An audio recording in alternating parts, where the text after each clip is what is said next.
Hi everyone, today's been a very important day for Canon because they have finally announced one of their new cameras, and it's the EOS 1DX for extreme awesomeness, maybe, I guess. So the main features of this is 18 megapixels, it's full frame, and it can do 12 frames a second, or if you use it in JPEG and you take the autofocus off and you have it on an ISO below 3200, it can do 14 frames a second, which is phenomenal. It's also having a bit of an awesome ISO, going from 100 up to 51,000 ISO, and it's also giving you extendable versions at either end, so you're getting down to 50, I think, and also up to 200,000 ISO. There's also something quite interesting about its focal ability, or its autofocus. It's got 61 focal points on the actual sensor, but they're for different types of f-stops. This gets a bit confusing. Normally your focal things are usually for like f2.8 lenses or something like that. Nobody really understands, but this one's got focal points which can work up to f-stops of f5.6. Don't know what that means, but seemingly it's meant to be really good. Now, it can do video just like the Canon 5D and all the other cameras can do. There's nothing really changed that much on it. It's still 30 frames a second if you're doing it in full HD, and 60 frames a second if you're doing it at 720 HD. However, the good thing that it does have now is that it's got manual audio controls in the camera. However, would you really be using the 1DX Mark X? I don't know what it is. 1DX for video stuff. That's really more the Canon 5D Mark II or Mark III kind of realm. This is a bit too big for video, I would have imagined. As of yet, there's no kind of story about how good the dynamic range is in the image that you capture from the 18 megapixel full frame sensor.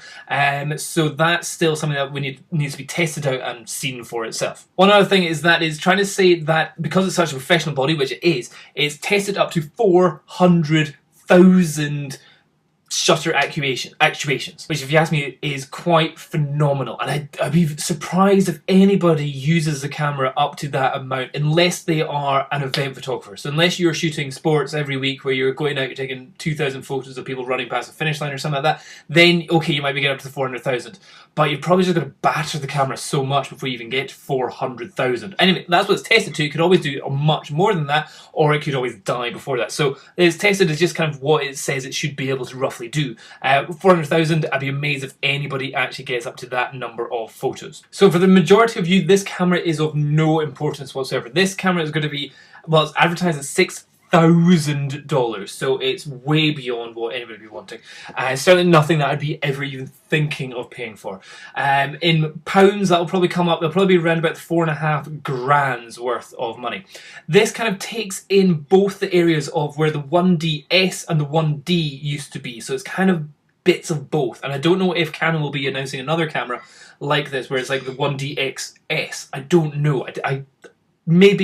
Maybe not, but I think they want to see how well this one goes before they have to like put out a new one. Then the last question is it a revolution or is it an evolution? I would really say that the Canon 1D series is an awesome range of cameras that they've got. This is a revolution in the fact that it's effectively both the best of both worlds, but in terms, at the same time, that's really kind of just an evolution of merging a great camera with a better sensor, better processors and all that kind of stuff. Yeah, you've got slightly better frames per second. Yeah, you've got slightly more pixels. Yeah, you've got a fuller frame.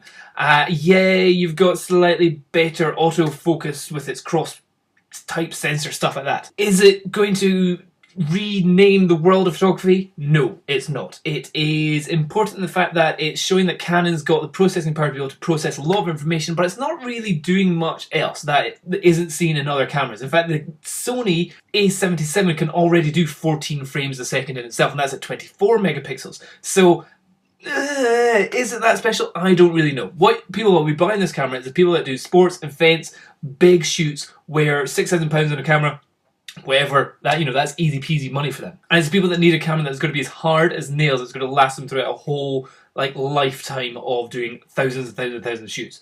So yeah, does it really need to have super duper ISO or super duper low noise, or does it need a million frames a second? I don't know.